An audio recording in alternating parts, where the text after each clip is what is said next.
Alright, what is good, ladies and gentlemen? Is the Master Ranker back in with another ranking, and today we are doing a ranking for the Dusk Maiden of Amnesia characters. I just did a review for the anime, and now I am doing a quick character ranking. I don't think this is going to take long because there's really only 4 main characters, but as you can see, Anime Planet, they included some of the extra ones, and so, well, it's good that they included the extra ones, but I'm including the extra ones because, I don't know, just to pad the video out a bit longer. If it was just 4 characters, it would be very quick. It's still going to be quick, but it's, I don't know, just to stretch out a bit longer.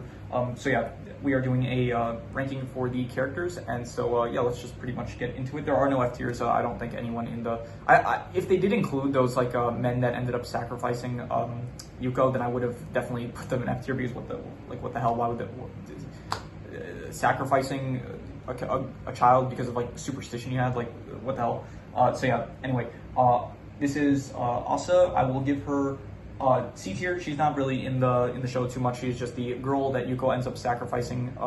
Yuko ends up saving her and offering herself. She doesn't really offer herself. It's just that the men end up taking her as a sacrifice instead of Asa. So Yuko ended up dying in order to save Asa, but she's in like one episode as like she's in like some flashbacks and that's it. So just because she's not really in the show too much and there is not much about her character, I'm just putting her in C tier. She's actually the grandmother of Taichi,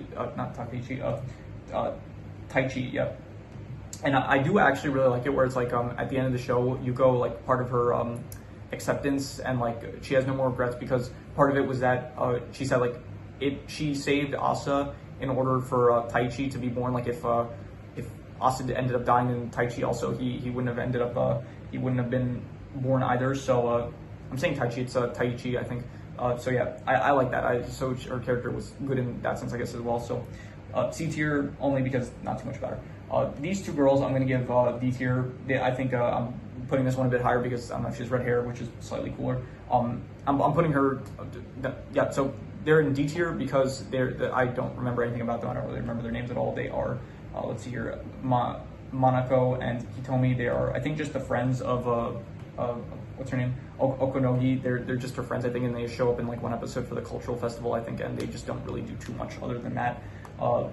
Yeah, so that's it. They just I think they just try to help convince Kiri, what's her name? Kiri. They help convince her to wear like a maid outfit. So that's all they do, and so just they're not memorable at all. So just D tier, I guess. Kiri, I will give her definite A tier. I liked her. I thought that she was great. She is she's the granddaughter of Yuko's sister, and she is she's good. She is a good character. She is the one that is very much like against Yuko, like with she like really hates like ghost stories and stuff and ghosts and stuff. And at the start of the show, she is trying to convince Taichi to forget about Yuko and like not get involved with it because it is going to be bad for him. But ultimately, he doesn't listen to her advice, and then because of that, she ends up also joining the Paranormal Investigation Club, and ultimately she grows to eventually care for and accept like Yuko. And yeah, it was good. Her character, she's good. She also like very much helps. She is very important because she does help end up. She does see Yuko, and so she is the only one that could really help Taichi in the struggles that he faces with like connecting with Yuko, wherever that may be, where it's like either if he forgets about Yuko, which happened in the show, or when Yuko ended up when Taichi ends up forgetting about Yuko, which happened, and then when Yuko ends up forgetting about Taichi, in both cases, like Nia not Nia, I keep forgetting. I'm not good with names. I hope that you guys understand this up to this point. Kiri, she ends up, she's the one that like really pushes Taichi to like be like to not give up and like pursue the love he has for Yuko. So that was great.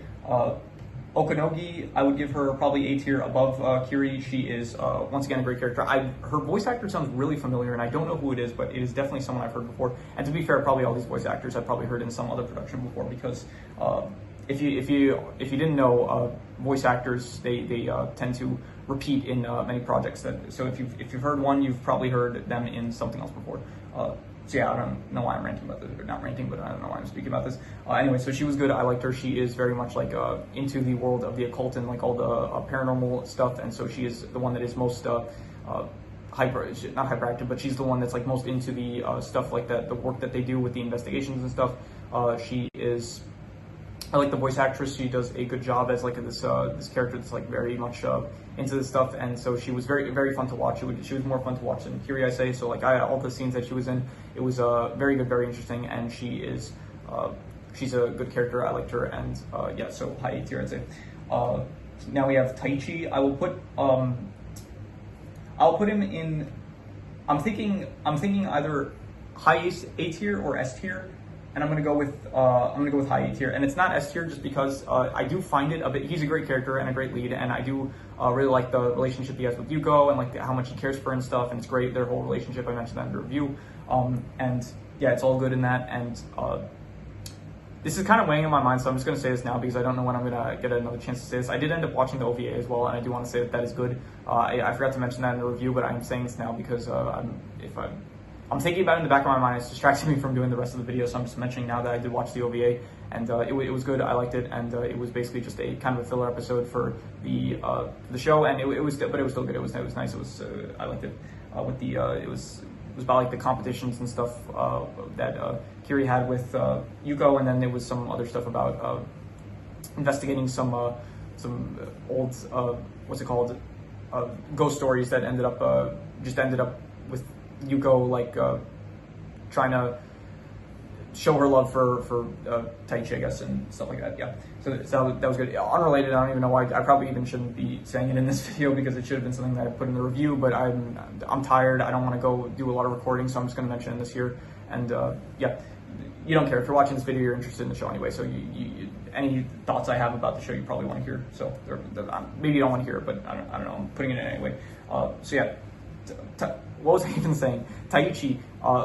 High A tier, he is good. I like his relationship with Yuko. The only flaw that I really have with him is that he's just a bit like dense. He's very like he does have like that character personality trait of like the dense main character, where it's like he can't understand for one like certain characters like feelings and stuff. And in this case specifically, it's like he does end up like pretty easily when he ends up forgetting about Yuko. It's like he doesn't really try too much to change it, which I thought like I guess throughout the show towards the end, like he very much does try to, like when Yuko disappears, like he does show his like love for her and stuff. However, there were moments where I guess it is like character development, but still like there were moments where it's just he felt a bit too dense as a character, I'll say. So yeah, high A tier, I'd say. This is what's her name? Yukariko, who was Yuko's sister, and I'm just gonna put her in C tier next to Asa because she is pretty much like Asa. She's just like in the background in the flashbacks and stuff. She's actually, you see her as a grandma in the in what do you call it, in the last episode, I'm pretty sure. So you do see her. Was it the last episode? I think it was the last episode. I'm trying to remember now. Was it the last episode? It was the one where was it the last episode? I can't remember. It might have been okay. It was either the last episode or the second last episode. I'm not going to bother thinking about this too much because it's gonna waste my time, and I'm already. This is a side note, but earlier I forgot the word for oh my god, I can't believe I really hope I don't forget this now because I spent so much time trying to remember this. I forgot the word earlier for a give me a second. An air fryer, a fucking air fryer. I'm cursing because of how upset this made me. It's like earlier I was trying for, I'm not even kidding, like 5 minutes straight I was trying to remember the word for that, and now I forgot it again. So yeah, an air fryer, that's the word. I'm going on a complete tangent, I apologize greatly. What was I even talking about? I had to start a new recording because I ended up, I'm gonna have to do so much editing for this. Anyway, Yuko, I remember what I was talking about last episode, so we're just going to continue with Yuko. S tier, definite, great character, loved her a lot. Her relationship with Taichi, it was great. She is the most entertaining character to watch on screen. She's the one that's like doing the most messing around and stuff. She's the one that is the most interesting with like her past and stuff, and she's very great character. But once again, just her relationship with Yuko, her relationship with Taichi is great. Her struggles that she faces with like reconciling with her past and stuff, it is all just wonderful to watch, and I like her as a character a lot. And her personality is just very charming and fun to watch. Finally, we have the second Yuko. This was the Yuko that was in the one episode. This was in the episode that was like about Asahina and stuff. This is the character that she was saying like we have to sacrifice Yuko from the. It's weird. She wanted to get rid of ghost stories, so in order to do that, she wanted to get rid of the ghost story about Yuko. So in order to do that, she ends up like reviving the ghost story about Asahina. and she's like, here, we sacrificed Yuko, the ghost, to Asahina. I don't know what the play was there, because like, how would you sacrifice a ghost if you haven't? She didn't see the ghost. I'm pretty sure they said in the episode that she didn't see Yuko, so it's like, I don't know what her plan really was. So yeah, but anyway, she was in the one episode. She is not really that memorable, and so I'm going to put her in, I guess, bottom of D tier, because she was malicious and unmemorable like these two other. I mean, not unmemorable, but just malicious, and so because of that, I'm putting her at the bottom of D tier. Anyway, yeah, that is the tier list of the Dusk Maiden of Amnesia characters.